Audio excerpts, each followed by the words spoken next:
Hi, this is Dr. Kelly Mulhern from Thrive Wellness Center, and today we're going to be talking about health and wellness. Those two terms are buzzwords that have been tossed around for a very long time, and a little kind of funny story about that. When I was first graduating from chiropractic school 15 years ago, when I went to I'm going to date myself, right? I went to the dictionary, to like the actual book, to look up wellness. And to my surprise, there really wasn't much of a definition. So I tried a different dictionary and a different one until finally I found one that had a definition for wellness, but the wellness definition simply said, see health. Fast forward to today, where if you were to put that term in a Google search or any search engine, you would probably have several million hits on that. So it just goes to show you that in the last 15 years, we've really changed how we think about health, how we think about wellness. So today I want to talk about my philosophy about wellness, which is that it is a spectrum. It is not a destination. It is not an end-all achievement. It is a spectrum. And so we're going to go ahead and here's a little bit of information about my office, Thrive Wellness Center, where we do functional medicine, regenerative medicine, IV nutrition, deep tissue laser therapy, chiropractic care, and physiotherapy. So we try and hit all the bases. A little bit about my background, Dr. Kelley Mulhern. I have alphabet soup after my name. I've been a member of the Foundation for Wellness Professionals for quite some time. That is a 501c3 nonprofit organization that is dedicated and committed to educating communities and individuals about health and wellness and options. So I'm a volunteer for them. By professional training, I am a doctor of chiropractic, but I also have a master's degree in public health with a concentration in epidemiology. And when people kind of raise an eyebrow or ask, what is that? That is almost 2 years of focus on infectious diseases, epidemics, pandemics, viruses, bacteria, all that fun stuff. So leaves me in a pretty good position to have those conversations with my patients about immune system and health and diseases and infectivity and contagiousness and all that good stuff. I'm currently enrolled in a postdoctoral certification in functional medicine, and this is also a great time for me to just mention what my mission is. My mission is very simple. It is to help as many people as possible. I want to help as many people as possible live lives with less pain, with lots of health, so pain-free and stress-free. Well, good luck with that one, I guess. But anyhow, and help people avoid drugs and surgery whenever possible. I've never met anybody who, if they've been given the choice to live a long and happy, healthy life, if they would rather do it with or without meds or surgery, I've yet to have met somebody who wants to do it with drugs and surgery. So to help meet my mission, I work in my private practice in the Tampa Bay area and again do my volunteer work through the Foundation for Wellness Professionals. Now, I am going to give a huge shout out to one of my most important mentors in my life, and that is Dr. Stuart Kayer. He has a fantastic wellness empire in Scarborough, Maine. He developed what we're going to be talking about over the next 10-15 minutes. We very simply call this the wellness wall. So all rights are reserved by Dr. Kayer, but it is something that I use in my practice every day with my patients. So we're just going to start over at the green end on the right side. We see that there is a green circle or oval that has the word wellness in it. Now, I describe this for my patients as these are people who are like at the top of the pyramid in terms of their health and their wellness. Think of our Olympic athletes. They work every day on the strength of their body, the health of their body, feeding their body properly, moving it properly, etc. So we may not all reach that pinnacle, but we can certainly strive to do better than we are today. All the way on the left side in the red oval, the word illness, and those are people who are battling some kind of sickness or disease. They may be on multiple medications, have a poor quality of life. They can't do the things that they love to do or used to do. Their potential and their function may become very limited. And we've all known people who have been there, and we can be there temporarily. Let's say you get knocked down with pneumonia. Hopefully that's temporary and you kind of bounce back, but that red oval is not a fun place to be. Now, in the middle is a place that we call the comfort zone. Another phrase for that is false wellness. And this is the person who thinks they're healthy, but isn't. And again, we've all known or heard of people who have gone to the doctor for a routine physical, and they've come out with a horrific diagnosis, maybe cancer, maybe diabetes, maybe some kind of intestinal issue, but they've, quote, felt fine, but they were not on the inside. And I see this all day, every day. So that comfort zone, that's that person who says, no, doc, no, I'm great. I'm super healthy. I just have my daily headaches. I just have my normal back pain. Let's see. I've had a patient tell me they were completely healthy, but then at the last minute told me she had to go get her regular MRI for her brain tumor. So, people have different definitions, I guess, of what health and wellness is, but the overall goal of this slide is to show you that it is a spectrum. And we're all on that spectrum every day of our life, and we're always moving and making choices.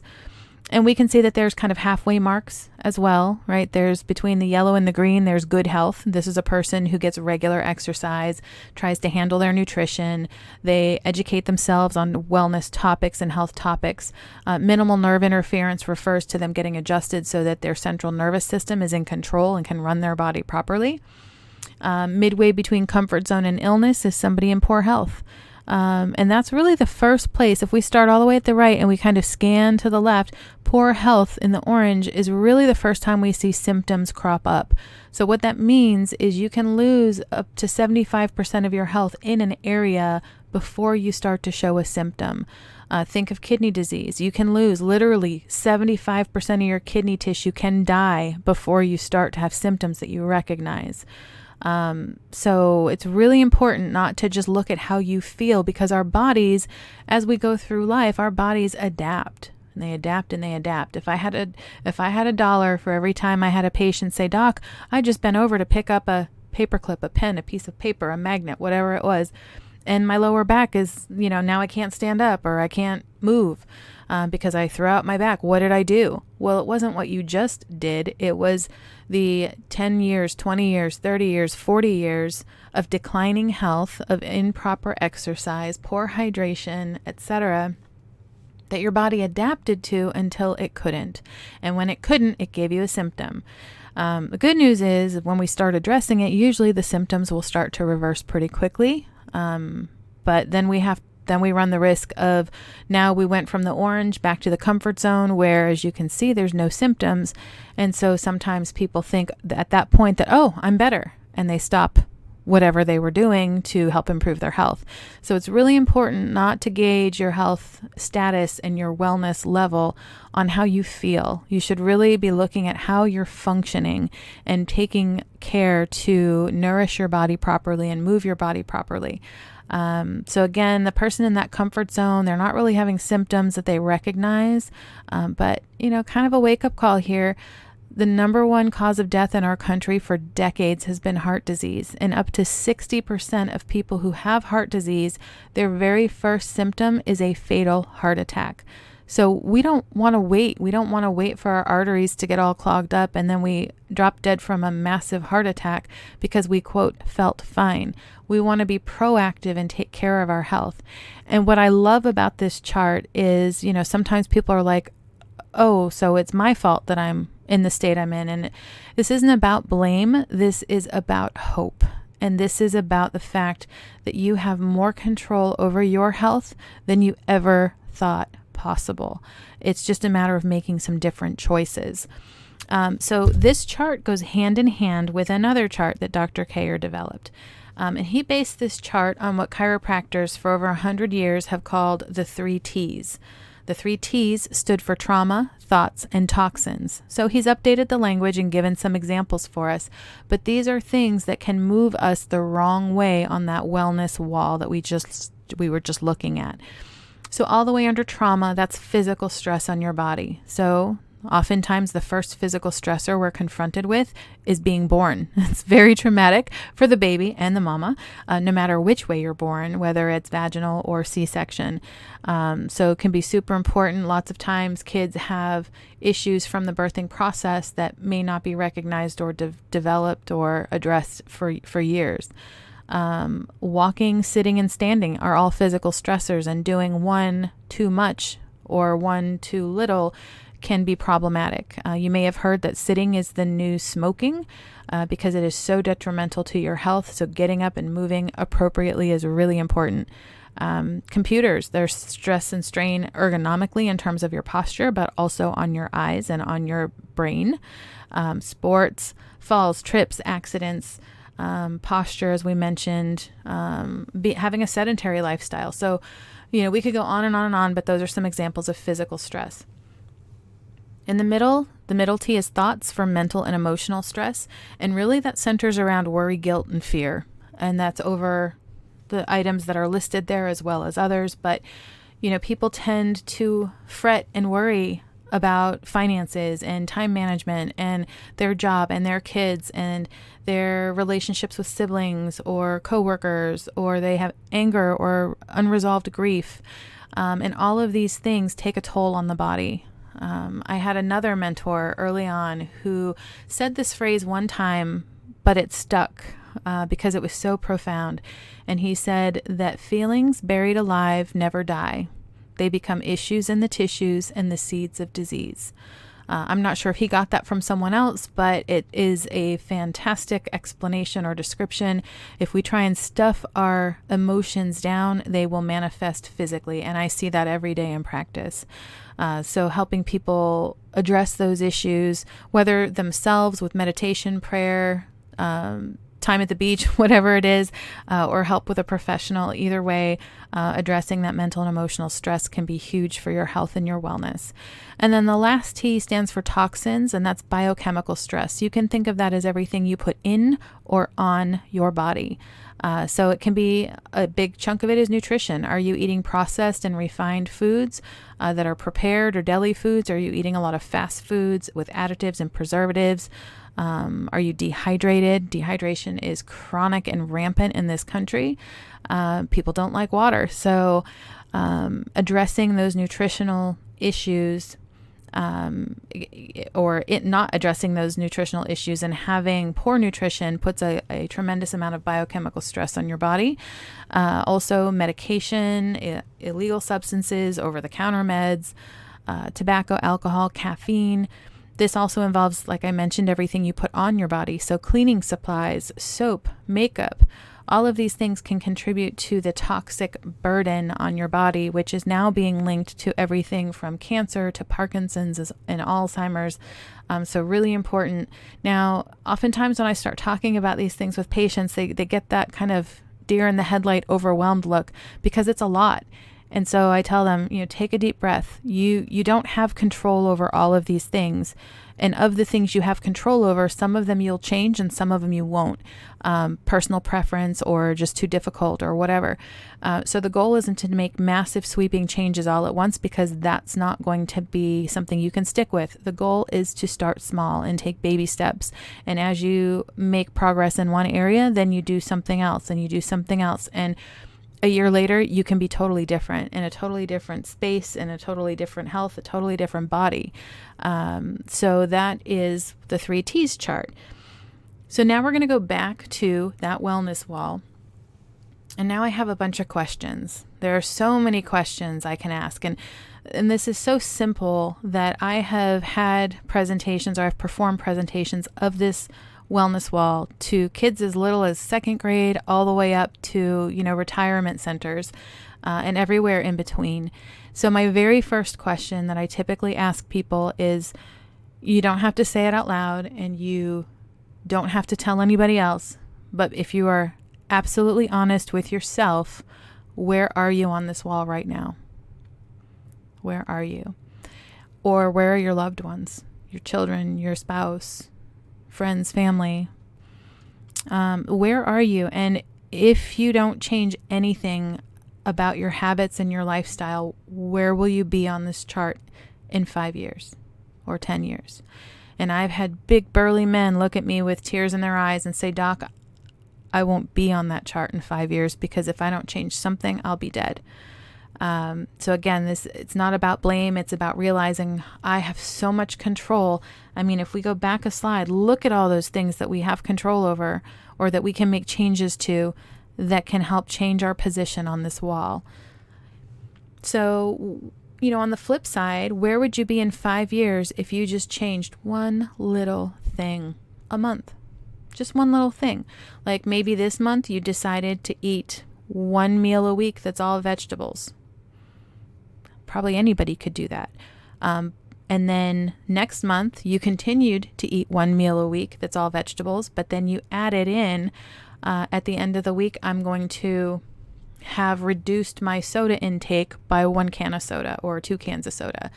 And then the next month you continue to eat your one all veggie meal and you continue to have your decreased soda intake. And the third month, maybe you get an air purifier for your home. And the fourth month, you get the drift. You just keep up the change that you've made and you add another little change.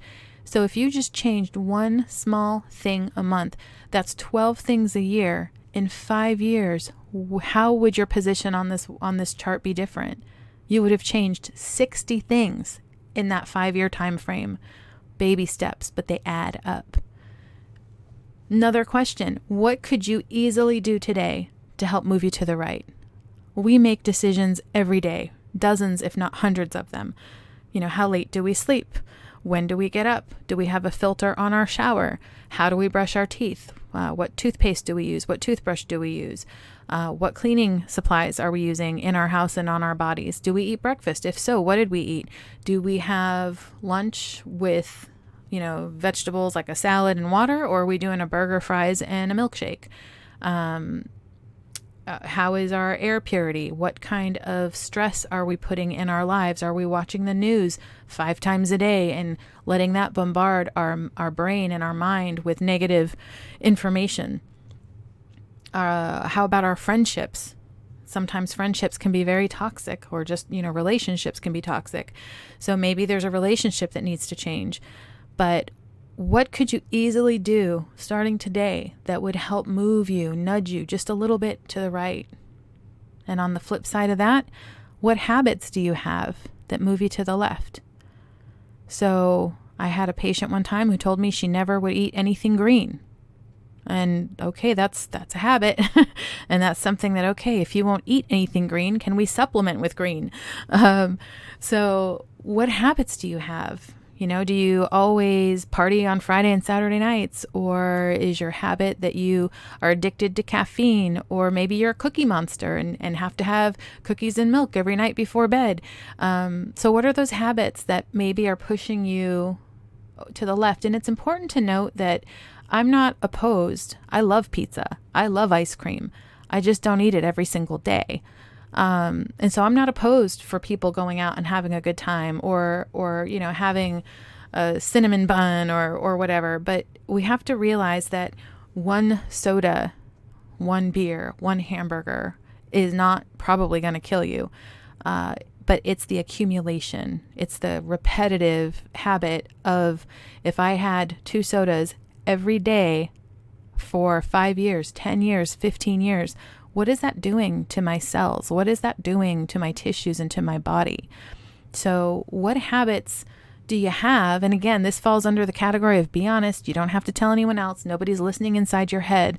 Just think of it for yourself. Maybe get out a piece of paper and write it down. Start writing down some of those habits that don't serve you anymore. Another question, where do you want to be? And what's realistic for you? I mean, obviously everybody would love to be over in that wellness oval that I earlier described as being kind of our elite athletes. But for some people, maybe that's not realistic. So realistically, where would you like to be, and how can you work on getting there? And who do you need to help you with that? That's another thing that I'm constantly telling my patients is you don't have to go this alone. It's really important to have a wellness team surrounding you to support you. Some people need more help in the physical realm. Some people need more help with medication or detox or going greener in their home. And other people have more issues in that mental emotional space where they have a lot of worry and a lot of fear and anger that they need to address before their body is ready to shift significantly on this chart. There's been a lot of conversation in the past several months about COVID-19 and immune health. So if you are further to the left, where do you think that puts your immune system? And if you're further to the right, where do you think that puts your immune system? And if you have a stronger immune system and you're in, say, good health, or maybe even up to optimal health, do you think that if you were to contract COVID-19, do you think your outcome would be less or more favorable than somebody who contracted COVID-19 that was on the opposite end of the spectrum?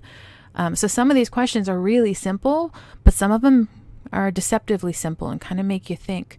I think one of the last questions I have before I wrap it up is, where are we supposed to be on here? So what is normal for a human? And it's kind of a trick question, because when I ask that to people in my office or when I'm doing a health talk and I ask that question, people often say, oh, well, normal is the comfort zone. That's where most people I know are. So that's normal. And that's when I have to say, no, well, that's a good point, but there's a difference between average. Okay, that comfort zone is probably average for most Americans. But what is normal for the human body is the green zone. We are designed to heal. Our bodies, we're like a compass pointing north. Our bodies are designed to heal. We just need to give our bodies what they need in the right amounts at the right time and get out of the way. So normal for a human body is to be in good health. And we just have to remove the destructive habits and provide our bodies with the proper nutrition and remove toxicities and move our bodies and do all of those things. But again, it doesn't have to be overwhelming. We can take one baby step at a time. Surround yourself with a health team to help you move in that right direction. Now, one more shout out to Dr. Kayer. When he developed these walls, his two girls were young. They were, I don't remember, maybe 6 and 8 or 5 and 7. But he used this to talk around the dinner table. He said, okay, girls, what did you do to do 3 things right today? And by right, meaning to the right on the wall towards wellness, but also right as in this is good for you, not bad for you. And so they had to come up with one thing in each category. So what did they do physically to move them to the right today? What did they do mentally and emotionally to move to the right? And what did they do biochemically to move to the right? And he ingrained that in them from such a young age that they had responsibility for their health and their actions, but they also had choice and had that power and that control. So he empowered them from very young to think about their health and their wellness and to make some great choices. So again, just another shout out to Dr. Stu. You're amazing. I love you. I miss you. And I hope that this has helped put health and wellness in perspective for people. Here is my contact information, Dr. Kelley at thrivewellcenter.com.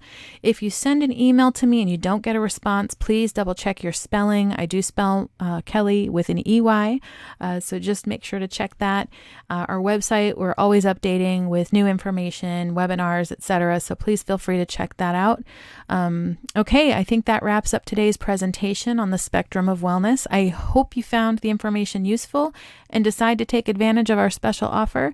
And this is Dr. Kelly Mulhern from Thrive Wellness Center, where we believe your body is designed to thrive.